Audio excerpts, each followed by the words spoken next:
Thank you for staying with us on Checkpoint. Now, more than 1 million candidates are set to sit for KCPE exams beginning tomorrow. We're trying to get some answers for you. We are speaking to Dr. Julius Joan, who's the PS in the Ministry of Education. Dr.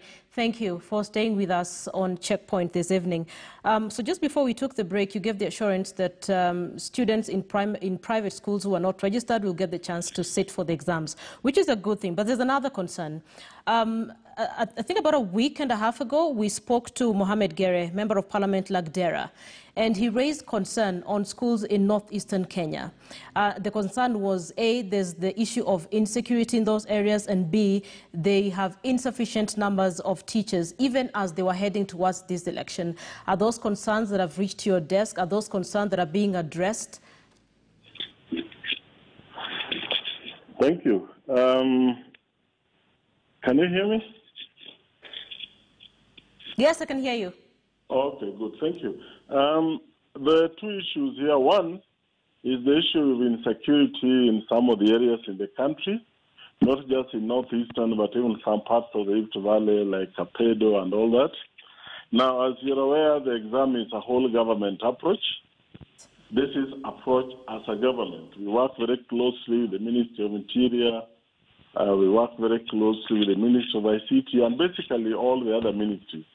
I may not necessarily give the details of how we plan the security, but the government has mapped out some of the areas that are considered insecure and is providing special attention.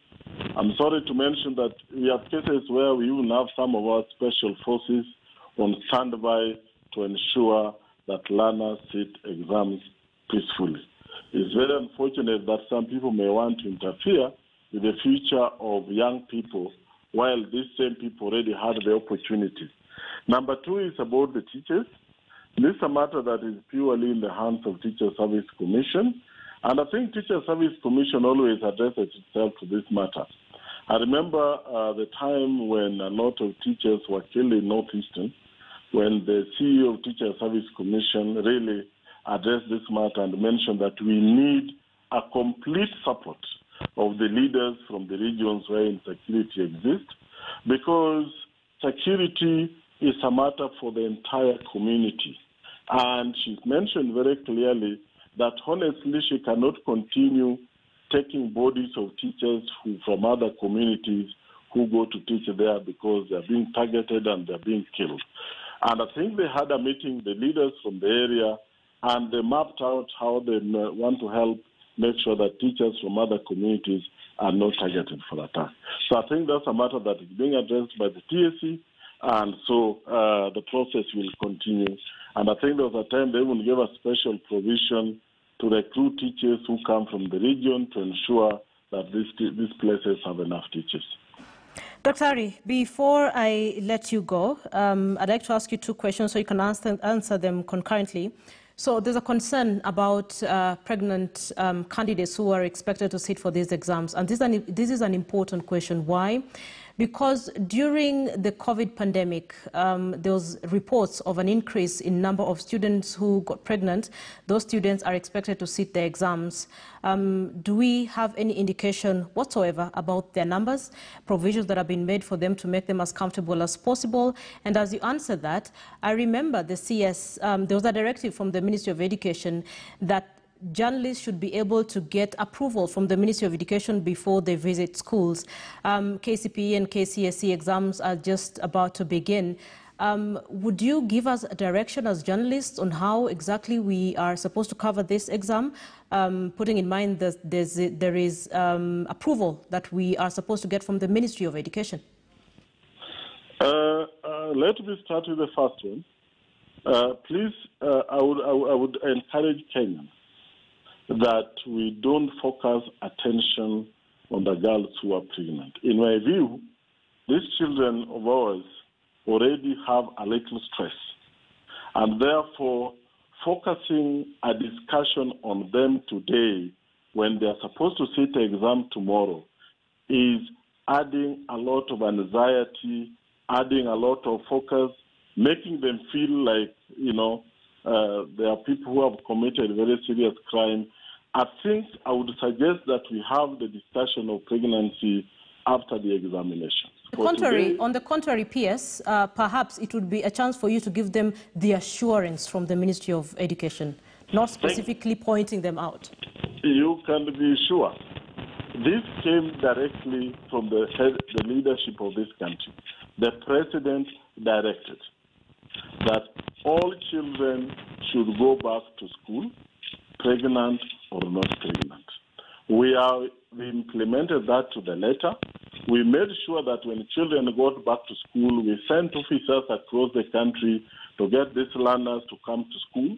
We talked to the teachers to teach these learners carefully without making them feel like they're outcasts. And I can assure you that these learners will go and sit their exams tomorrow like in any other child. They have index numbers. They'll sit where they're supposed to sit within the index arrangement, and they should be comfortable that the exams will be marked like any other child in this country, and we are going to give them opportunity to move to secondary school. Perfect. Let's have that. Let's encourage them, and let's wish all the learners well as they go into exams tomorrow. So the journalists who want to cover this? Number two, the question about going into school. You know, as I do, that one of the exam regulations is that we don't allow strangers to get into school. That is number one. Strangers here means anybody who wants to go into an examination center and is not a supervisor, is not an invigilator, is not a center manager, is not a security officer. So normally what happens, and when we say that you get authority from the Ministry of Education, we are not saying that you have to go to the ministry headquarters, look for me, and I give you a letter to go to a school. We have county directors of education. We have sub-county directors of education. We have officers in each of the regions.